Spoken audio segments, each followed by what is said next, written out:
Hi everyone. 60 வயசு ஆனாவே நமக்கு என்ன தோணும் அப்படின்னா, ஏதோ வாழ்க்கை முடிஞ்சு போன மாதிரி ஒரு ஃபீலிங் வரும். தயவுசெய்து இந்த வீடியோ பாருங்கள். 60 வயசுன்றது உங்கள் வாழ்க்கையில் இருக்கக்கூடிய ஒரு மைல் ஸ்டோன், முக்கியமான மைல் ஸ்டோன். எப்படி உங்களுடைய நீங்கள் இளமை பருவத்துலேயும் சரி, உங்களுடைய வாழ்க்கையோட ஓட்டத்துலேயும் சரி, 30லேருந்து 50 வயசு வரைக்கும் இல்லை ஒரு 60 வயசு வரைக்கும் எப்படி இருந்தீங்களோ, அதை காட்டிலும் ரொம்ப முக்கியமாக கவனம் செலுத்த வேண்டிய அத்தியாயம், மகிழ்ச்சியாக உங்களை வச்சக்கூடிய வேலை தான் அந்த 60 வயசுக்கு மேலே இருக்குது. 60 வயசு வந்த உடனே எண்ணம் எப்படி இருக்கணும்னா, மனசு வந்து இளமையாகணும், ஹெல்த்தியாக இருக்கும், சந்தோஷமாக இருப்போம் அப்படின்ற ஒரு எண்ணம் உங்களை சூழ்ந்து இருக்கணும்.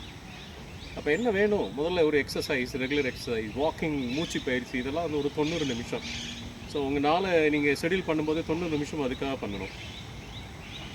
ரெண்டாவது முக்கியமானது என்ன சாப்பிட்றோன்றது ரொம்ப முக்கியம். ஹெல்த்தியானது சாப்பிடணும். எதெல்லாம் சாப்பிடக்கூடாது அப்படின்னு நம்ம நினைக்கிறோம், அப்படி ஒரு ஏஜில் நினைக்கணும். அப்படி வரும்போது வந்து பார்த்திங்கன்னா அதெல்லாம் அவாய்ட் பண்ணணும். ஆயில் ஐட்டம், வடை, போண்டா, அதே மாதிரி ரெட் மீட், இதெல்லாம் அவாய்ட் பண்ணணும்.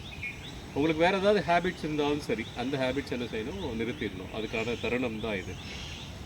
யாரையும் டிபெண்ட் பண்ணி இருக்காதீங்க. பொருளாதாரத்தில் நீங்கள் என்ன செய்யணும்?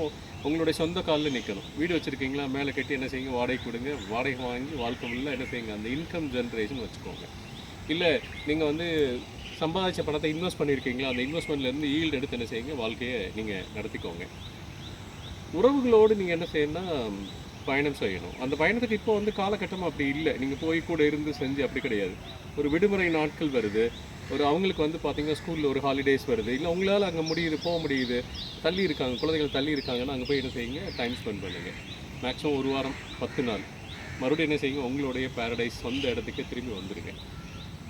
இல்லை அவங்கள அனுசரித்து போக முடியுது, அவங்க உங்களோட அனுசரித்து போகிறாங்க அப்படின்னா, மனவளம் 2 சைடு நல்லா இருந்தாலும் நீங்கள் சேர்ந்து கூடவே இருக்கலாம். 4வது, நிறைய ஃப்ரெண்ட்ஸ் மேக் பண்ணுங்கள். அதை காட்டிலும் சமூக சேவையில் ஈடுபடுங்க. சமூக சேவைன்றது நீங்கள் ஒரு ரோட்டரியாக இருக்கலாம், இல்லை ஒரு லைன்ஸ் கிளப்பாக இருக்கலாம். நீங்கள் போனீங்க அப்படின்னா அந்த சமூகமோடு சார்ந்திருக்கக்கூடிய விஷயங்கள் உங்களை என்கேஜ் பண்ண முடியும். வாரத்தில் ஒரு நாளோ, இல்லை மாதத்தில் 4 நாட்களோ 5 நாட்களோ உங்களால் அப்படி ட்ராவல் பண்ண முடியும். சமூக சேவை செய்யுங்க. நீங்கள் சொசைட்டியில் எவ்வளோ பார்த்துருப்பீங்க. கடந்த 60 வருஷத்தில் பார்த்த விஷயங்கள் வந்து நிறைய சரி செய்ய முடியாது. பட் இருந்தாலும் உங்களால் முடிஞ்ச சேவை என்ன செய்யுங்க? உங்களோட ஃப்ரெண்ட்ஸோடு சேர்ந்து செய்யுங்க. பழைய ஃப்ரெண்ட்ஸை மீட் பண்ணுங்க.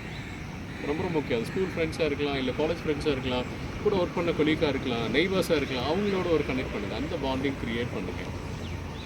உங்களுக்கு என்னென்ன பண்ணணும்னு தோணுதோ பண்ணணும். நீங்கள் இது வரைக்கும் கிரிக்கெட்டே பார்க்காம இருக்கீங்க, இல்லை ஃபுட்பால் பார்க்காம இருக்கீங்கன்னா பார்க்க ஆரம்பிச்சுக்கோங்க. ஏதாவது ஒரு டீமை சப்போர்ட் பண்ணலாம்.